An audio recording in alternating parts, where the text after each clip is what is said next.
Let's see accounting for receivable and bad debts. Bad debts occur when customer fail to pay amounts out to a company. This is an impact of these uncollectible accounts affect the company financial health and cash flow because we receive money late, or maybe we will not receive this account receivable, and that will has an impact also on the income statement, because if we make bad debt, we will reduce our profit for the company.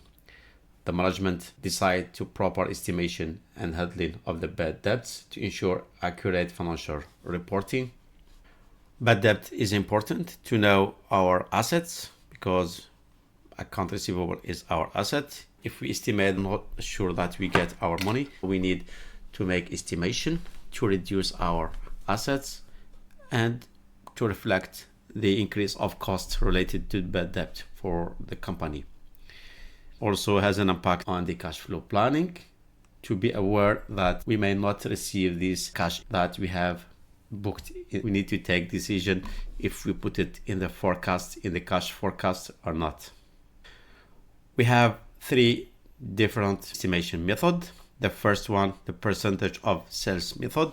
In this method, we will decide by using to take an account the amount of the credit sales, that's mean the account receivable, multiply by the percentage that the company decide. If the company decide that they want to have 2% of the account receivable, that is the second method, aging of account receivable.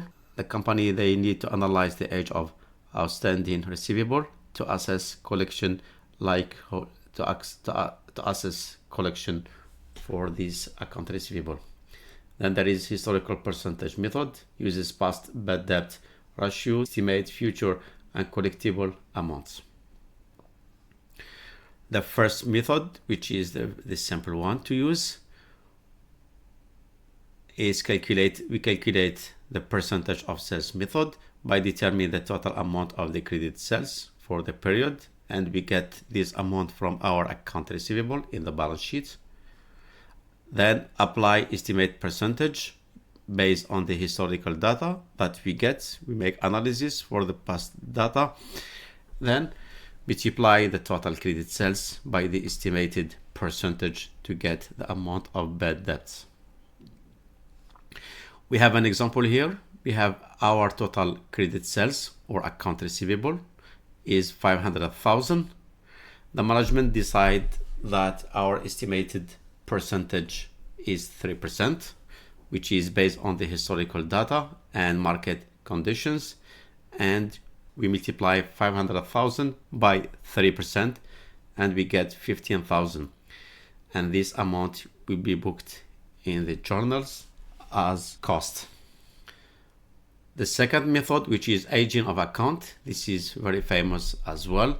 In this method, we categorize our receivable based on the different aging, which will be mainly 0 to 30 days, then 31 to 60 days, 61 to 90 days, then above 90 days. So each period we give it a percentage that we will use in the calculation. Here we have an example. This is the total account receivable, 175,000.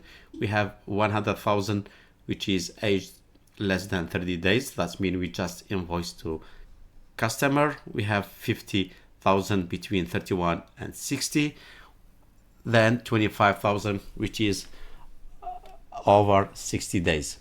The management decide based on the historical data that we have for the new account receivable. We multiply 100,000 by 2% and we get the amount of 2,000. Then 10% for the 31 to 60 days and we get 5,000. Then for the assets, for the account receivable over 60 days, we apply 20% as percentage and we get 5,000. So the total amount for bad debt is 12,000. Here an example for journals that we can use when we book the bad debts. So this is income statement account, bad debt expenses. This is just an example, 3,600. Then we have allowance for doubtful account, which is asset account. In this case, we will reduce our account receivable. Many companies, they set credit policy.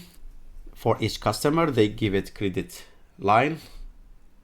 Example, company ABC, they give it 100,000 as total amount of credit. When the total account receivable for this customer is 100,000 in the system, you will not be able to invoice to the customer until they pay you what the amount the account receivable.